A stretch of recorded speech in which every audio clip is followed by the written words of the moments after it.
sabe definir, não sabe adentrar, né, nesses conceitos. E é tão importante a gente saber da etimologia das palavras de que nós estamos estudando, porque isso tem a ver com um respeito e com uma transformação histórica que nós temos dos nossos ancestrais que chegaram até aqui e que nos mostraram tantos caminhos, né, que a gente passa hoje.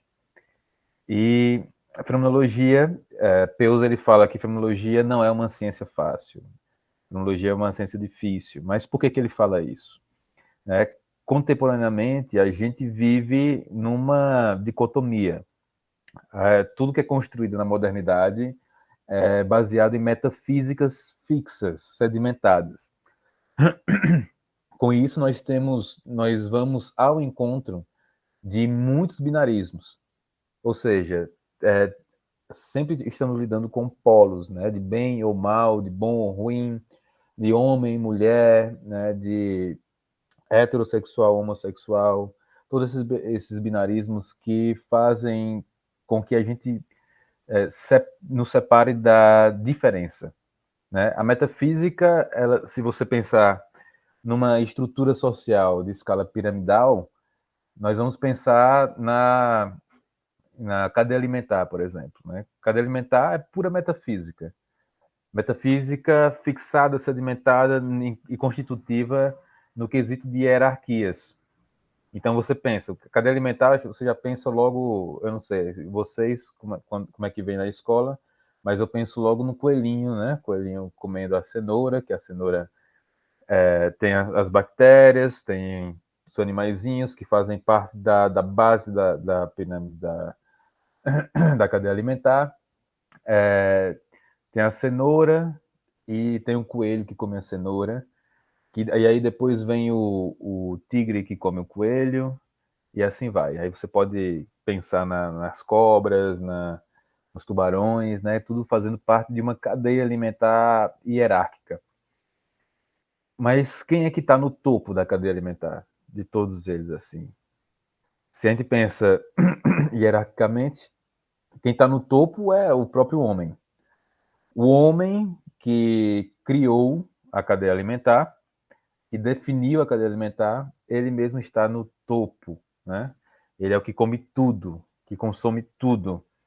Isso significa que depois de ter avançado, né, com o polegar opositor e com o córtex pré-frontal, a gente começou a definir o mundo, a sedimentar o mundo, a separar o mundo em categorias do que é útil, o que não é, o que são caminhos, o que não é, e construir esse mundo a partir da percepção humana.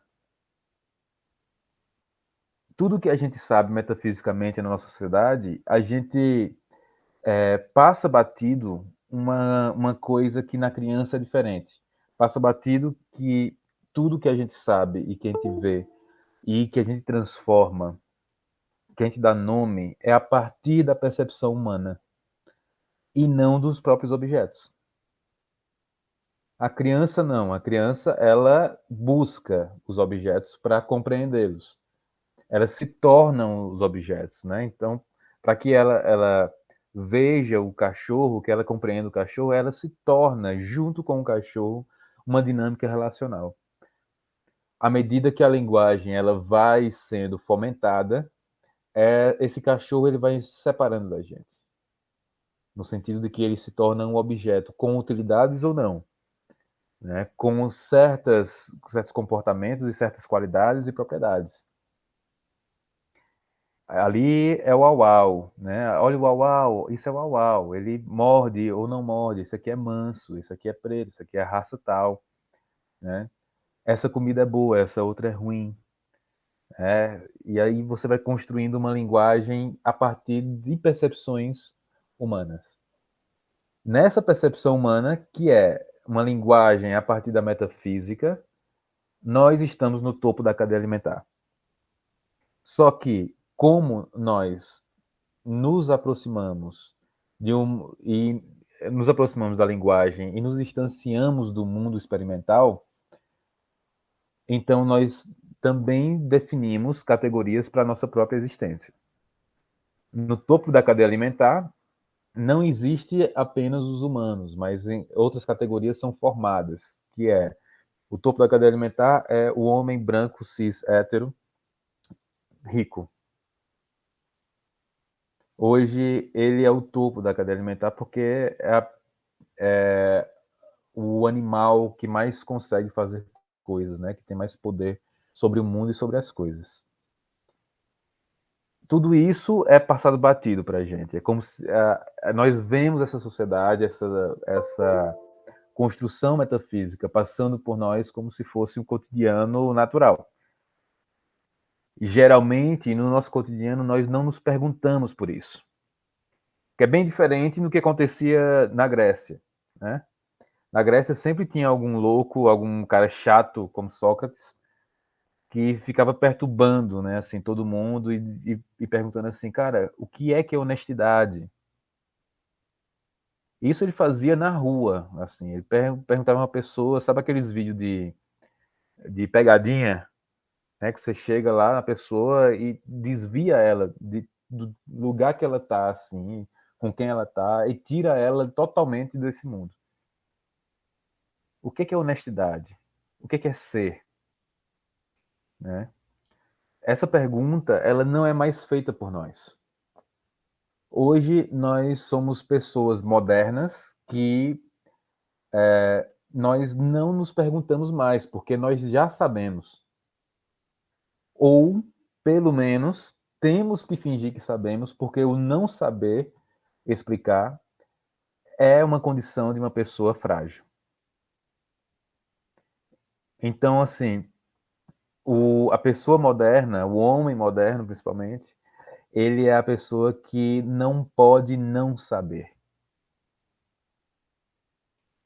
Então, eu sou hétero, sou branco, eu sou psicólogo, eu sou uma pessoa que gosta de comer tal coisa, eu gosto de ir para tal lugar, eu não gosto de outro, etc. Eu não gosto de tal pessoa, eu gosto de outra.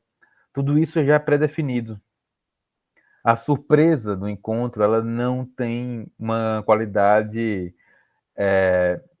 estrutural, né, para que você possa encontrá-la.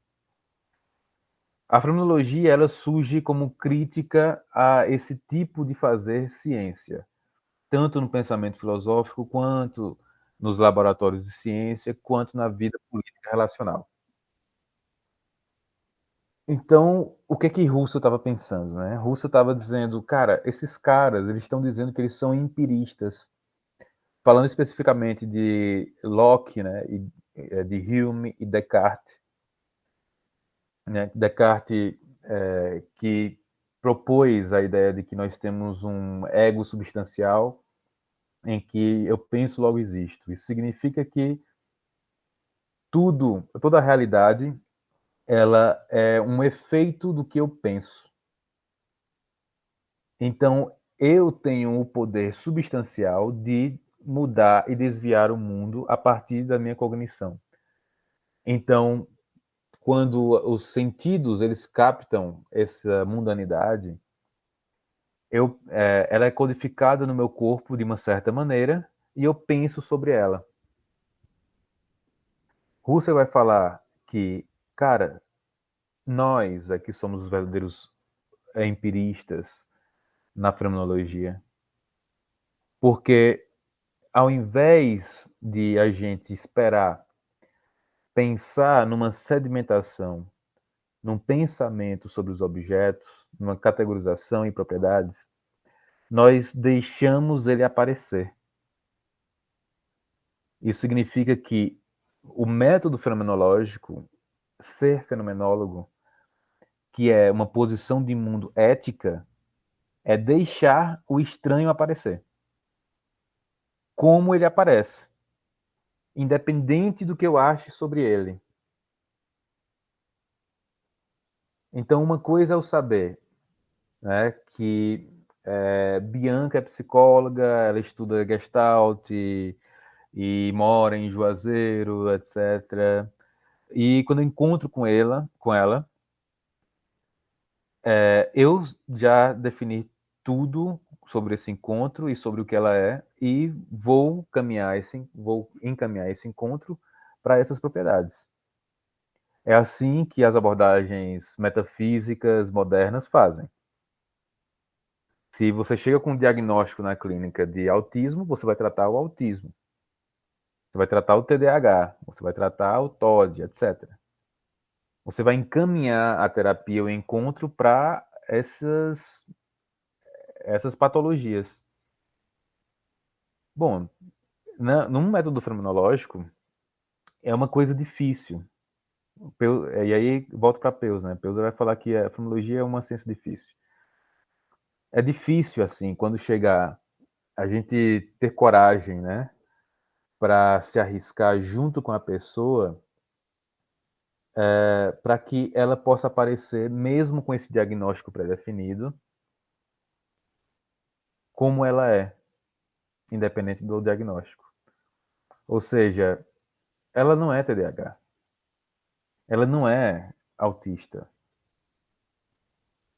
Porque se a gente vai pensar no método fenomenológico, essas características, TDAH, autismo, esquizofrenia, ansiedade, neurose, elas são comportamentos e não doenças de pessoas. Elas são relacionais. Se na clínica você vê que existe alguém ansioso, a relação de vocês está ansiosa. Então, a fenomenologia é o estudo, é literalmente o estudo daquilo que aparece. Fenômeno é aquilo que aparece. Mas como aparece no presente? Sem considerar as propriedades. A gente se acostumou a lidar com a nossa identidade com propriedades, né? A mesma coisa que a gente faz com um lápis, por exemplo. O lápis ele é de madeira, tem uma cor tal, ele tem uma grafite, e a gente faz isso com a gente também, né? Eu sou homem, eu tenho barba, eu tenho 2 olhos, eu tenho cabelo liso,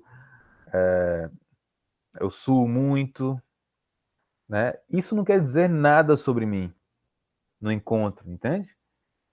Quando alguém pede para você se apresenta por propriedades que você é útil através de um outro social, e não sobre o que você gosta de fazer, e não o que você está afim de fazer, ou que você se diverte fazendo, ou que você se propõe a fazer. Quem vai falar? Eric, mas Oi, assim, eu Lilian. tava aqui pensando, a pessoa, vamos lá, com o diagnóstico de voltar autista, né?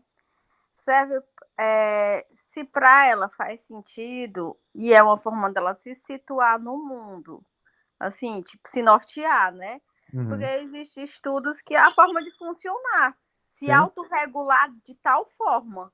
Claro Uhum. que ela se autorregula de outras formas, mas existe a que predomina, né? Entende que eu não sei como é, eu fico na dúvida com essas questões aí, porque assim, eu não concordo nem que era para estar no DSM, né? Mas existe o nível de suporte 3 que eles dizem que precisa, né, para poder negócio da aposentadoria e tal.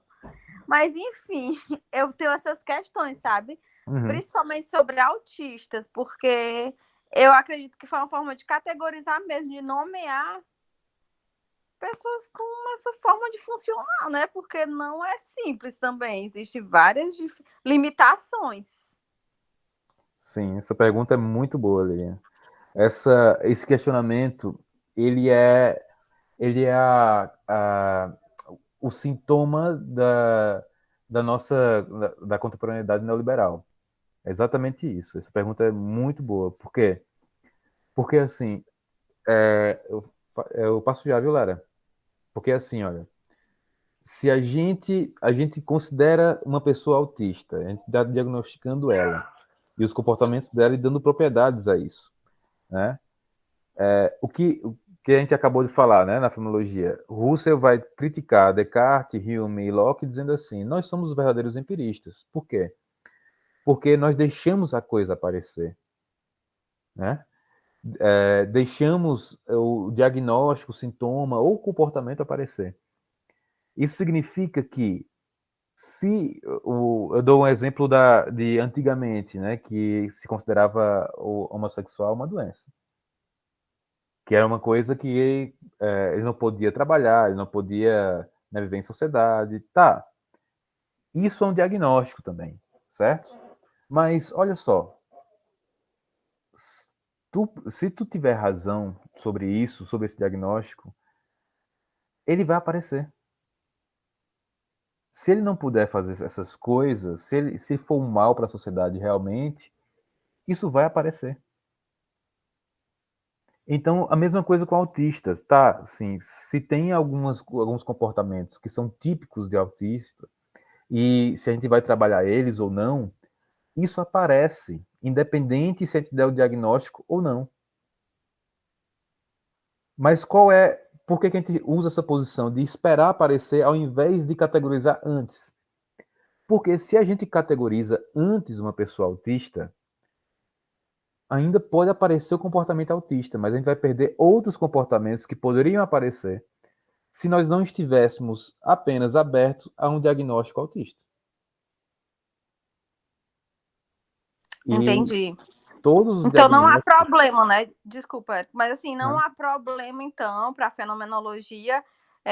Tipo, claro que aparece, com certeza, né? Lógico, na clínica, assim, para quem não é da TCC, digamos assim, né? Uhum. Mas a fenomenologia, ela não aponta que é, tipo, não é para nomear, né? Não é contra a categorização, é isso? Olha só, a categoria, né, a gente pode entender como se a gente for falar de categorias metafísicas, a gente pode considerar uma sedimentação. Qual o perigo de categorizar nesse sentido? É o que está acontecendo em muitos lugares, que é o médico olhar para uma pessoa que está eufórica e dizer que ela é bipolar, e passar 7 remédios diferentes para ela. Entendi. Mas é o que acontece em uma sessão, né? Em uma Tipo, a minha sessão. irmã, vou trazer um exemplo. A minha irmã foi recentemente para o psiquiatra, né? A psiquiatra foi logo dizendo que ela era bipolar, quis passar lítio. Eu não, assim, não vou aceitar você tomar lítio, eu aqui não aceito. Aí ela foi mudou para outro, né? Semelhante ao lixo, para organizar o humor, a estabilizar, né? Aí deu problema nos rins, porque a médica ela tinha que perguntar à menina se ela tinha problema nos rins ou no fígado. Isso não foi perguntado. Aí minha irmã ficou com ódio, puta de raiva. Porque ela tem problema dos rins e a medicação tem lá na bula, né? O médico precisa perguntar se a pessoa tem problema de rins e de fígado. E não foi perguntado, enfim. Mas é isso que tu tá falando mesmo, é o que aconteceu. De fato, eu tô trazendo esse exemplo, porque aconteceu mesmo isso. Sim. A quantidade de pessoas, eu fico impressionado assim. Eu pensei que era um remédio fora de moda, mas a quantidade de pessoas que eu encontrei já só esse ano que tomaram lítio, cara, é impressionante. É impressionante, que é o remédio da felicidade, né? Assim, você não pode ficar triste. Então, tem casos que eu vejo que a pessoa não pode ficar eufórica e tem casos que a pessoa não pode ficar triste, né? Eu sempre brinco, né, falando daquele teste psicológico da polícia, né? Que uma ex-companheira minha, ela foi fazer e me falou isso, né? Que ela perdeu a questão porque tinha opções, né? É de 0 a 10 para você marcar. 0 é nada e 10 é muito. Então a pergunta era assim, era um teste psicológico, né? Quanto você é feliz? Aí ela marcou 10, que a opção 10 era tipo assim, pular de felicidade, FGV, pular de felicidade na rua e cantar e rir pra caramba. Ela botou 10, né? E aí perdeu a prova, porque a pessoa não pode ser muito feliz, entende? E aí nesse caso, assim, tem vários psicólogos que fazem tutorias, né, para fazer esses testes psicológicos, você tem que estudar e para saber qual é que tem que marcar, né, assim e tal. É esse o perigo, né, de diagnosticar. Né? O perigo é esse, assim, quando você olha para as crianças e tá todo mundo tomando Ritalina, cara. Pois é. Se você falar que é uma roupa, não pode, né? Fala, Lara, o que você ia falar? É mais a questão, porque a Lília falou da. Agora, deixa eu ver se eu lembro, gente. Porque eu tava pensando várias coisas ao mesmo tempo. E aí é difícil organizar os pensamentos, mas vamos lá. Da proeminência, né, de certos sintomas para fechar o diagnóstico, certo? Uhum. Foi isso, Lília? Pronto. Sim, E aí foi, foi, exatamente, né? Lara. Pronto. E aí eu lembrei muito da definição psicanalítica, né? De que todos nós temos todas as estruturas, né, ali existentes na gente, só sempre vai ter uma que vai ser mais proeminente do que a outra. E aí a gente não percebe historicamente como quanto a gente tem essa tendência de ficar criando categorias e subcategorias na tentativa de ficar ali gerenciando, sabe? As nossas crises existenciais que acabam acontecendo. E acho que era só isso, gente. O resto eu já esqueci. Sim, é isso, né? Então, é isso, Lara. Ó, a gente vai ficando adulto e vai inserindo a linguagem e a gente vai aprendendo a colocar propriedades na gente. Enquanto isso, enquanto a gente vai botando propriedades, a gente vai esquecendo de experienciar o nosso corpo, nossa curiosidade, nossos afetos. E quando chega na fase adulta, nós ficamos ansiosos e aí queremos um diagnóstico para dizer assim, não, eu tenho, é isso, o problema sou eu, né? Por causa, enfim, dessa ideia moderna, principalmente de Descartes, do penso logo existo, e também da questão do livre-arbítrio, né? Que é uma coisa que é proeminente também, né? Assim, o livre-arbítrio que você tem das escolhas, você que escolhe tudo, etc. Então, tudo isso é uma culpabilidade para que a gente possa voltar para nós mesmos e nos gerenciarmos, nos policiarmos. E aí compra remédio, a gente trata a gente, não trata ambiente, né? Assim, não tem promoção à saúde, não tem ambiente para a saúde, mas a gente que está doente. Fala, Lara. Complementando. Aí dá uma dupla crise, né? De sofrimento. Porque de um lado nós somos responsáveis pelas nossas ações e do outro o ambiente nos influencia. E aí a gente entende em algum nível que não tem para onde a gente correr. Que pelo menos o meu entender, né? Que o resultado final vai ser sempre alguma forma de adoecimento ou alguma forma de crise, né? E aí, voltando um pouco para o texto, essa questão do fenômeno, né? Dessa descrição da experiência, a forma como a gente descreve também está muito ligada em relação a isso. Como a gente se entende, como a gente entende o ambiente ao nosso redor. E como a gente se relaciona a partir da espontaneidade, etc e tal, vai fazer com que como é a palavra, pai? Acho que vai fazer com que esse processo, sabe, ele acelere ou ele vá tipo, ficando mais devagar. Não sei se ficou assim muito claro, né? Se O que alguém você está discorda, se alguém falando, Lara, concorda. é assim, ó. O que você está falando é basicamente o que eu queria propor também aqui para pensar, que é quanto mais você se individualiza, quanto mais você se separa das relações, separa-se do mundo e das relações em geral, né? Quebrando essa ideia de predicativo egocêntrico, né? Quando eu falo de outro e das outras relações, eu estou falando de mundo, de terra, na verdade, né? Eu estou falando de pessoas, animais e minerais, seres vivos e não vivos. A gente não tem mais relação com nada, né? Até na nossa casa tudo é elétrico, assim. A gente não tem mais uma relação histórica, mitológica, enfim, assim. A gente não tem mais uma conversa com a nossa terra. Né? Fala, Esther. Tô ouvindo as coisas e sendo multiplamente afetada aqui, e aí eu vou tentar organizar os pensamentos. Mas eu fiquei pensando muito nessa questão dos diagnósticos a partir do tempo, né? dos diagnósticos de hoje, você estava falando do ser gay, ser homossexual, já foi um diagnóstico, já foi uma doença. Não. E aí, como que a gente pode pensar que sim, temos sintomas claros do que era ser uma pessoa homossexual, não é mesmo? Mas o que faz isso ser uma doença? O que faz isso ser um problema, né? É a sociedade. A sociedade não está pronta para receber essas pessoas. A sociedade não está aberta. A sociedade cis heteronormativa não está aberta, não oferece espaço para que essas pessoas sejam quem elas são, né? E pensando hoje, até pouquíssimo tempo atrás, a transexualidade estava no DSM, né? Pouquíssimo tempo atrás.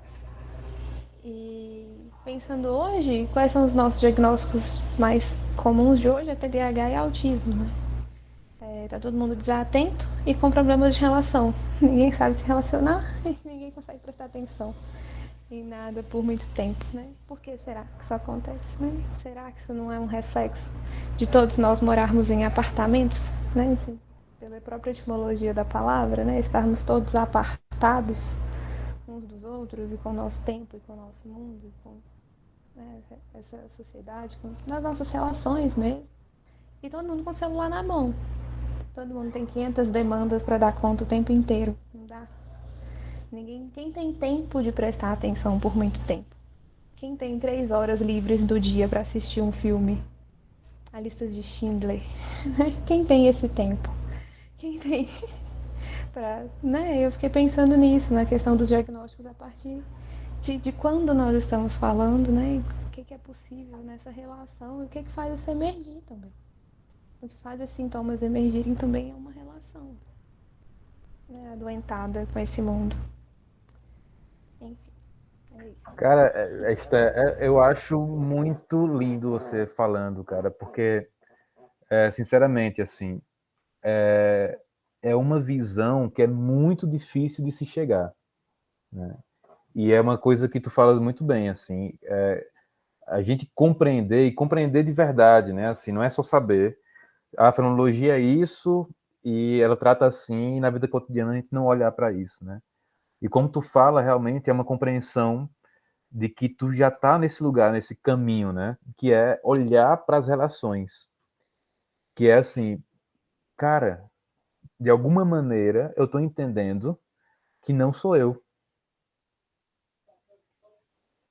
Não sou eu. Um dos meus consulentes, eu gosto muito desse exemplo, né?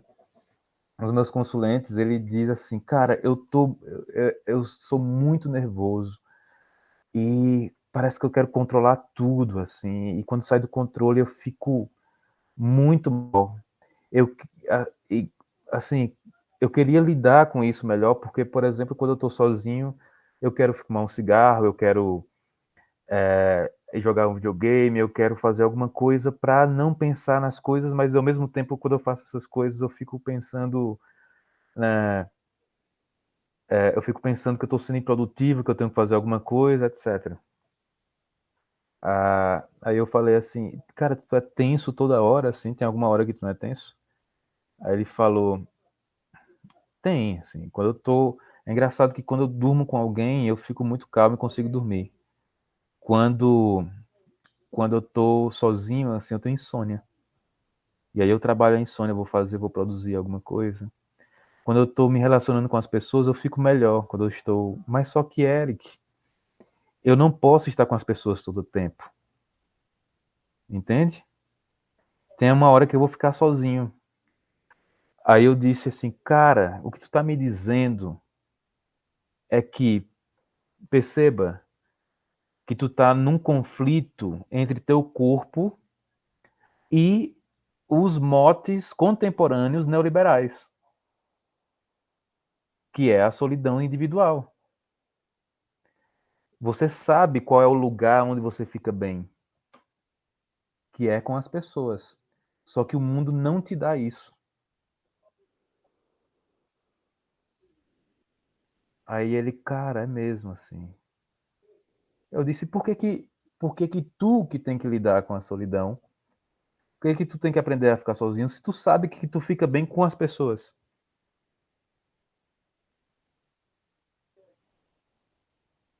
Entende? Esse exemplo eu acho o máximo, assim, para entender que a gente não é individual, não está no corpo ali. Eu pergunto para ele assim, como é que tu tá aqui comigo? Assim, a gente falando sobre isso. Cara, eu tô maravilhoso porque eu tô conversando contigo e desabafando tudo. Então quer dizer que desabafar tudo e falar tudo é uma coisa que te deixa bem, não te deixa tenso e ansioso? Ele é. Então, cara, não existe lugares que você possa fazer isso toda hora, porque as pessoas acham chato. As pessoas têm que trabalhar, têm que produzir, têm que fazer uma outra coisa que não é falar de afetos, principalmente nós homens brancos, que não se fala de afeto, não pode assim, nós todos somos alfa, red pill, entende? Nós todos somos cara assim, o que dá conta de tudo, sabe? Não precisa de terapia, eu vou trocar a mesma lâmpada, eu sou o cara, entendeu? Assim, não pode assim falar de nada. Mas o mundo não dá, né? Tá. Vocês estavam falando, e aí eu estava pensando nessa questão de conflito, né? O que eu percebo muito assim, pelo menos os clientes que vêm para mim. Tem sempre um conflito entre aquilo que faz eles felizes e a segurança, sabe? Mas, Lara, segurança como? Segurança financeira, segurança de status, segurança de satisfação de desejos de terceiros, vamos dizer assim, sabe? É sempre esse conflito que faz com que eles venham para a terapia. Eu não sei o que fazer, eu estou confusa. E por baixo disso tem esse conflito, né?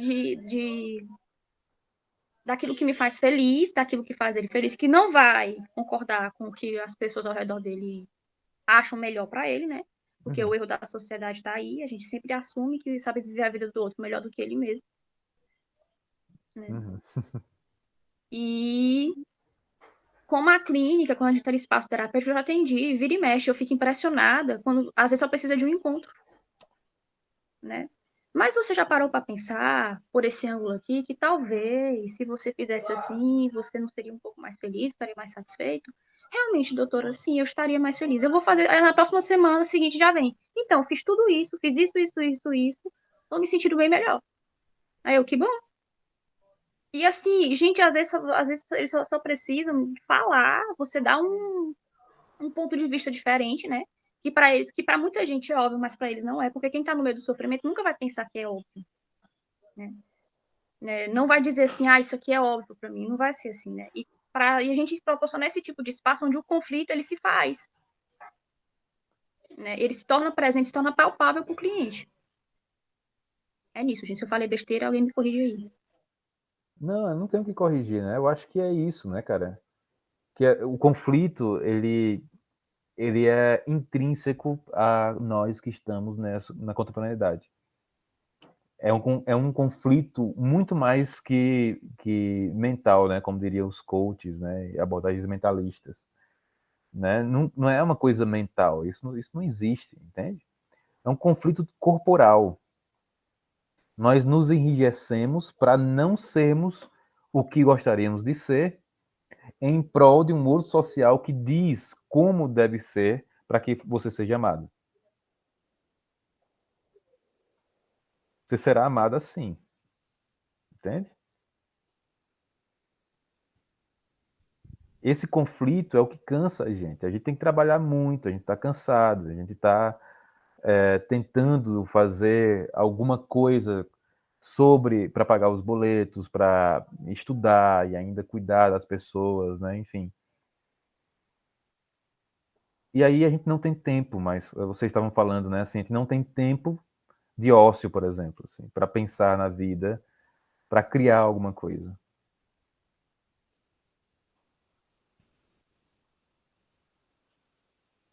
E é nesse tempo de vazio, né? Fala, Lilian. Essa questão do tempo, né? Então, assim, eu tava até conversando hoje com uma pessoa sobre que eu vejo muito, né? Eu tenho muitos amigos, colegas que estudam sobre neoliberalismo. E eu vejo, ao mesmo tempo que estuda e critica o sistema, eu vejo eles sendo engolidos por ele. Sim. Eu, caraca, essa pessoa estuda tanto e empiricamente, né? Tipo, eu nem me aprofundo muito sobre o neoliberalismo. E eu prefiro ter qualidade de vida do que ser engolida, entende? Tipo, É. eu tenho tempo, eu sempre te digo, Érica, eu tenho Aham. tempo. Porque realmente é isso. Tipo, a pessoa, ela é imersa no neoliberalismo, mas é engolida por ele. Eu É. fico, qual o sentido? Mulher, tu já assistiu um capítulo, um episódio, uma série, um episódio específico do Black Mirror? Eu Né? já Tem assisti um, quase todos. Qual pronto, é? tem um episódio, sabe aquela moça que, tipo assim, você é bem recebido, você basicamente é julgado a partir de like e de comentário que você coloca nas suas redes sociais.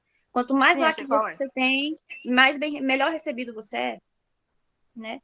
Então, assim, quando ela começa a agir da maneira como ela quer, que tá mais de encontro, entendeu? Ao encontro, na verdade, né? Ao que está mais ao encontro com os desejos das necessidades dela, eventualmente os likes dela vão diminuir e ela acaba sendo presa, isolada para um outro lugar.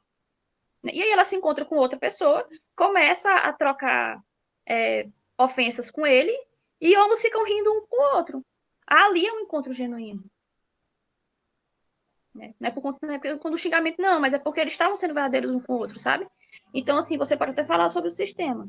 Só que para você falar sobre o sistema e agir contra e começar a agir como você gostaria de agir, das duas, uma, você vai ter que pagar um preço alto. Né? E às vezes, eu me incluo nisso, a gente não tá afim de pagar isso. Às vezes a gente acha que não aguenta o trampo. Né? Aí vai toda uma discussão bem mais profunda nessa questão, né? Mas eu lembrei muito, você estava falando, eu lembrei muito dessa questão de tempo e de aparências, né? De comportamento, de desejabilidade social, pronto, essa palavra. A gente não está afim de pagar o preço porque a gente esqueceu do que é comunidade. Porque, como você falou, né, Lara? Na sua clínica, quando você dá esse corpo para que a pessoa se sinta segura nesse conflito em que ela está e fazer o que realmente ela quer, está pensando, né? A pessoa fica mais aliviada, simplesmente, em um encontro. E pagar esse preço, pagar o preço é pensar na individualidade, né? Ou seja, eu não quero pagar o preço porque quem vai ter que lidar sou eu, entende? Quem vai, no fim das contas, sou eu que vou pagar o preço que as pessoas vão me abandonar. A gente perdeu o senso de convivencionalidade, né? Assim, por isso que a Gestalt, ela, além de ser anarquista, porque anarquismo tem a ver com uma comunidade, né? Eu fiquei assim louco com uma professora, né? Que ela estava falando sobre plantão psicológico e aí ela, ela falou assim, a clínica ela tem que ser autônoma, não sei o quê. Aí eu falei, não, então, a gestalterapia é anarquista por causa disso. Disse ela, não, anarquismo é o que a galera fez lá em 8 de janeiro. Ainda se tem uma ideia de uma clínica anárquica como uma balbúrdia, como uma desorganização, como uma violência, como destruição. Mas por que foi criado essa ideia de anarquismo? Porque o anarquismo é uma autonomia com alteridade. Isso significa que eu só sou autônomo junto com o outro. Não existe autonomia individual. Essa coisa de independência é uma ficção criada para que a gente não se una, para que a gente seja corpo vulnerável. Não existe independência. Você sai da casa dos pais para quê? Para pagar boleto. Você fica extremamente dependente de uma tentativa frustrada, diga-se de passagem, de um estado social. Pagar aluguel para quem já é rico, pagar energia para uma empresa super milionária e, de preferência, sozinho no seu apartamento. Porque você agora tem a sua independência financeira e você é alguém. O trabalho não dignifica o homem, né?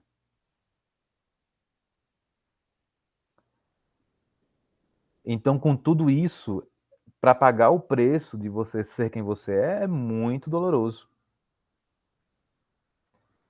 A gente tem que frisar essa coisa, né? Que essa palavra convivencionalidade, né? Que é uma palavra que Paul Goodman cunhou. Inclusive, nesse filme aí, ele escreve no final, né? Pelo menos na versão do filme. Felicidade só é real quando compartilhada, né? Eu acho isso fantástico. Gestalt, ela tem a sua vertente anarquista justamente para entender que eu só sou junto com o outro. Eu sempre falo isso, né? Assim, a psicoterapia, ela não deveria ser uma clínica onde tem um psicólogo esperando um paciente para ser atendido e falar das suas questões. Porque aí a psicoterapia está fazendo às vezes da educação, da saúde, da segurança. Deveria ser o contrário. É a educação, a saúde e a segurança que deveriam fazer às vezes a psicoterapia. Ou seja, é na escola, é nos hospitais, é nos lugares de saúde, é na família, onde deveria ter o espaço para que você fosse quem é na sua potencialidade. Mas eles fazem o contrário. Então tá tudo ferrando com a sua autonomia junto com os outros, ou seja, individualizando ao extremo, para que exista a profissão do psicólogo clínico num consultório, onde você pode esbravejar e soltar tudo, as suas vulnerabilidades, uma vez por semana, 1 hora, e ainda pagar por isso.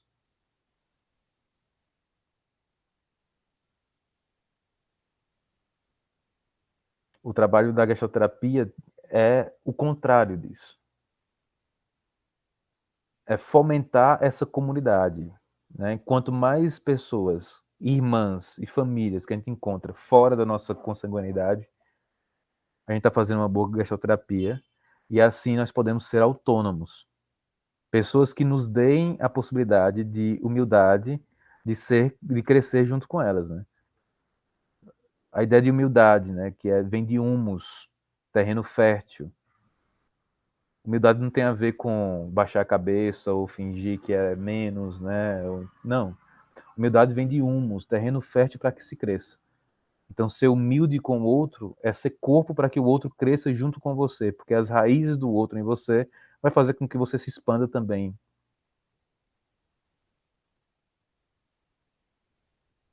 E é nessa ideia de conflito que a gente vai entender que a fenomenologia ela é extremamente relacional. A teoria do self, a primeira frase do livro Gestalt Therapy, ela é uma frase fenomenológica, porque ela quebra de antemão qualquer tipo de binarismos, qualquer tipo de construção binária. Fala assim, toda experiência acontece na fronteira de contato entre o organismo e o ambiente. A experiência acontece entre, não é no organismo e não é no ambiente, é entre. Então, o que eu sou nunca está dentro de mim. Então, é outro binarismo que a gente vai quebrar, dentro e fora. Não existe dentro de mim, não existe fora de mim.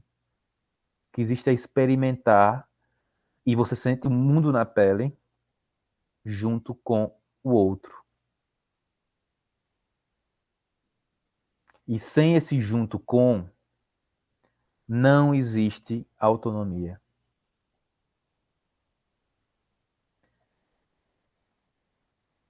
Vinte minutos, gente, para vocês falarem um pouquinho.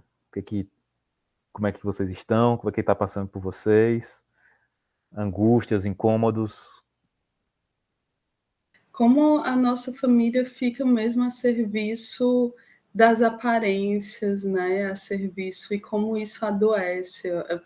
A Lara falou que chegava muito. Eu acho que de alguma forma chega para mim também, mas chega mais essas pessoas, tipo, muito doentes pela família, assim, porque quer a aprovação, porque quer estar dentro, porque quer, mas está muito infeliz por dentro, né?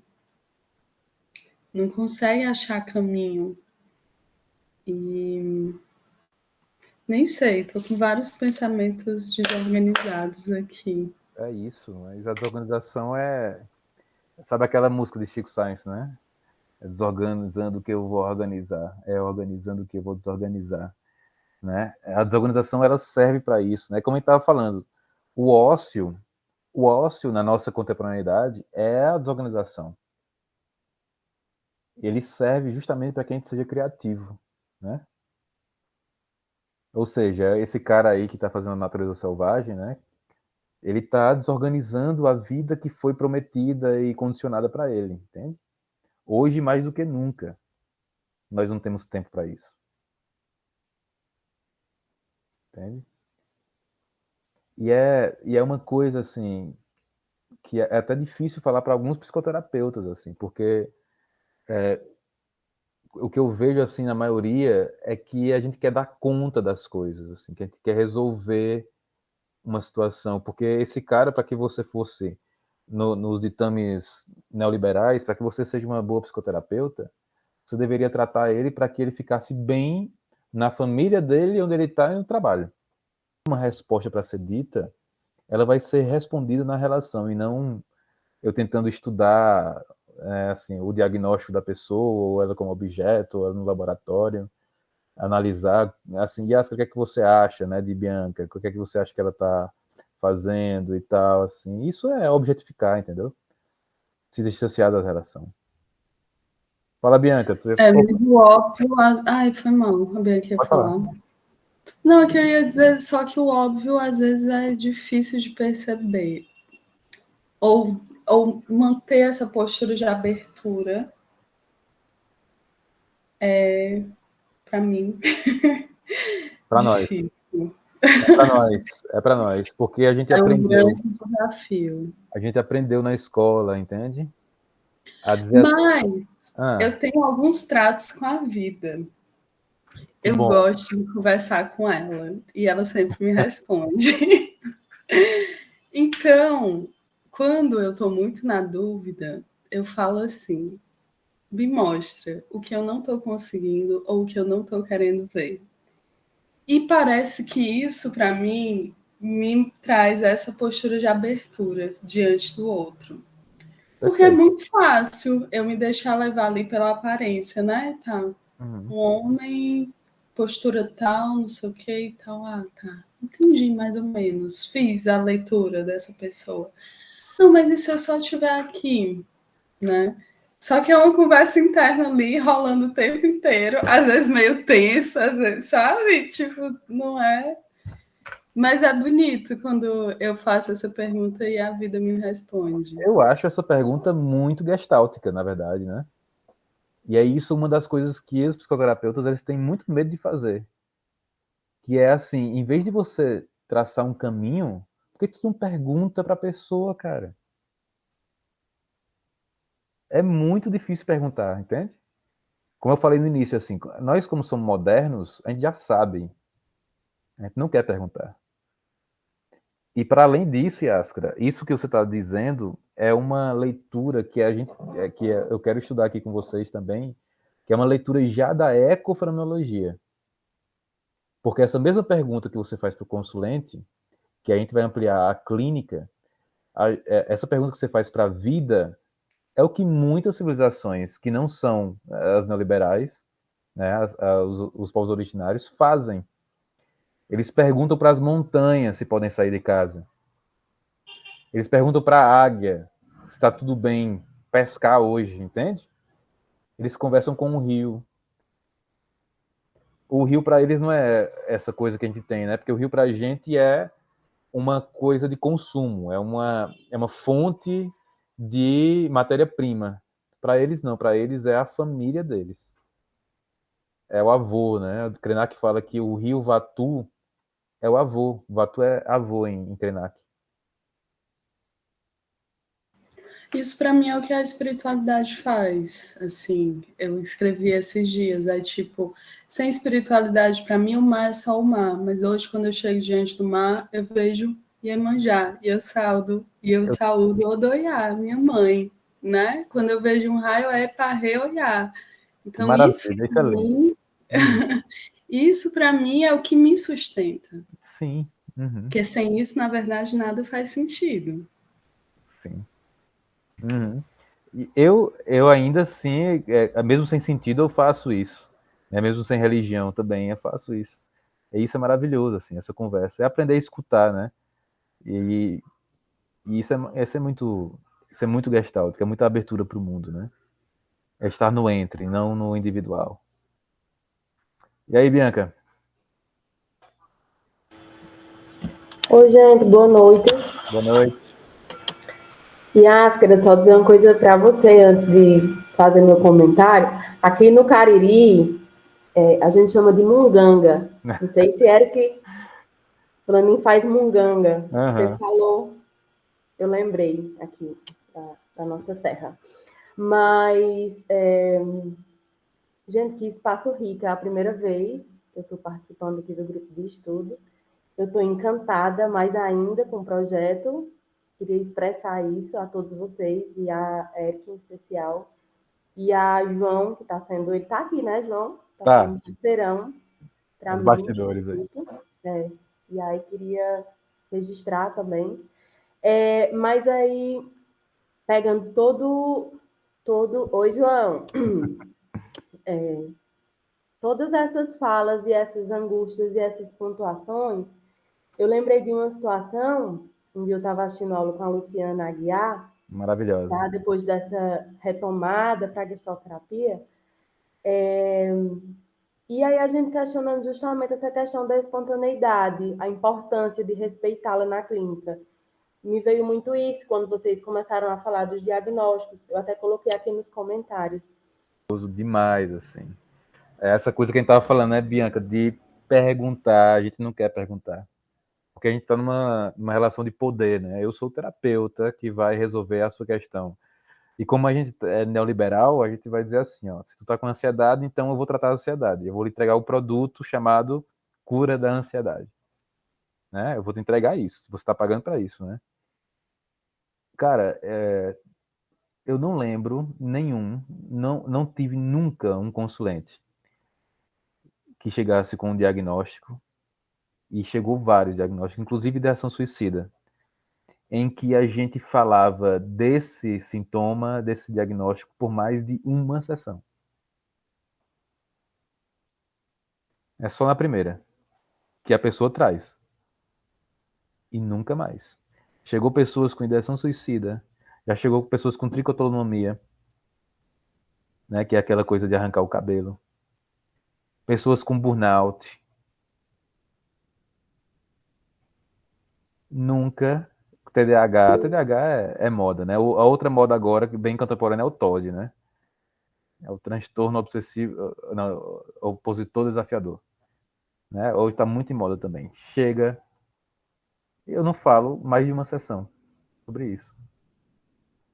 É outra coisa que está aparecendo, é uma infinidade de seres humanos, né? Porque a gente pensa que, como a gente está contaminado na individualidade, a gente pensa que chega uma pessoa, não é uma pessoa.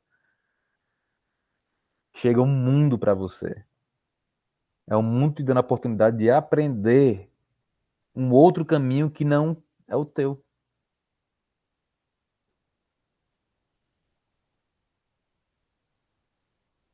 E às vezes a gente fica muito assim de respeitar esse caminho. Tem uma frase de Peus que eu acho muito foda, que a pessoa chega lá, né, falando de sonhos e no fim das contas ela tá, cara, eu me sinto afogada num pântano, eu queria sair. Você pode me ajudar a sair? Aí Peus fala, não, eu não posso. Eu posso te ajudar a se afogar mais para entender esse pântano. Tenta entrar mais no pântano para compreender ele e viver. Entende? Ah, a pessoa quer tirar logo a ansiedade, assim, cara, vive a ansiedade com ele. A ideação suicida, ele não pode mais pensar nisso. Cara, vive essa escolha que foi muito difícil para ele chegar nesse momento. E é uma autonomia tão grande assim de dizer assim, podem me ferir de tanto que quiser, mas a escolha da vida e da morte sou eu que dou.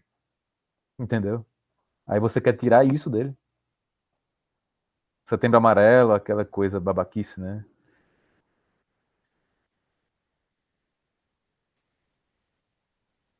A gente quer tirar as possibilidades inventivas, porque tudo isso, e aí a Gestalt te ajuda a pensar, né?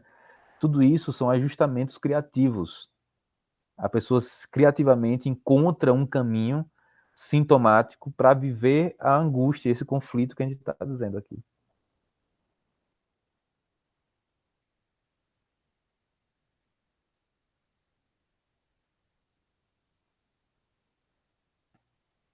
Beleza, pessoal? Tem mais alguma coisa, algum fechamento, alguma abertura?